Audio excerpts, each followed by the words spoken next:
เรียบร้อยซอยเรียบพี่น้องเอ้ยเรียบร้อยซอยเรียบเปิ้นเวินอยู่นาใหญ่เฮาเฮ็ดมือบ้านนี่โอ้ยโอ้นาดว่าปีนี้ว่าเฮ็ดไว้ก็ยัง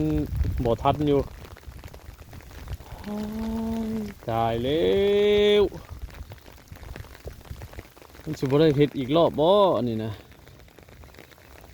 ถ้าว่าเพิ่นตกแล้วเพิ่นหยุดให้เลยก็สิคายอยู่มึงโอ้หน้ากำลังไหลมาว่าหน้าให้ใหญ่มันเป็นหน้าอ่างน้ำอยู่แล้วถ้าเขาเฮ็ดซ่าก็น้ำมากก็เฮ็ดบ่ได้แบบนี้แหละนานเฮ็ดได้แล้วก็ยังมีน้ำอ่างขังเมียนอยู่พี่มันสิออกบ่อะไรพี่น้องบ้านนี่จังใดผู้เคยเฮ็ดนะ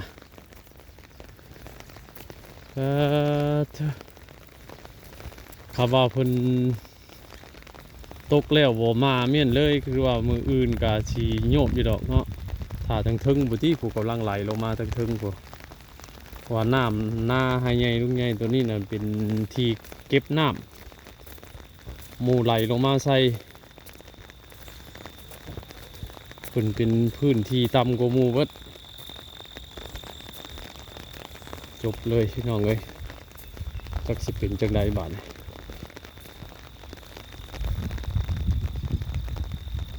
โอ้ยเอาจังใดดีบาดนี้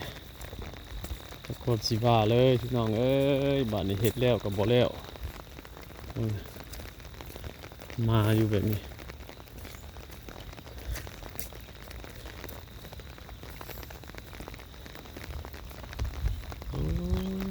น้ำท่วมเปิ้นเวินอยู่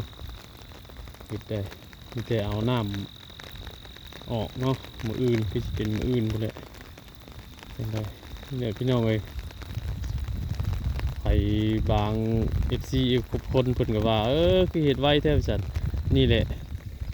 บ่ไว้ก็เฮ็ดบ่ทันซ้ำนี่ว่าไว้อยู่ได้ปีนี้ยังบ่ทันอยู่ฝนขึ้นลงมาอังแบบนี้เนี่ยเต็มเรียบร้อยนี่ก็น้ำกำลังไหลลงมาทางอื่นพวกกำลังไหลเข้ามาออกเก่งโอ้ย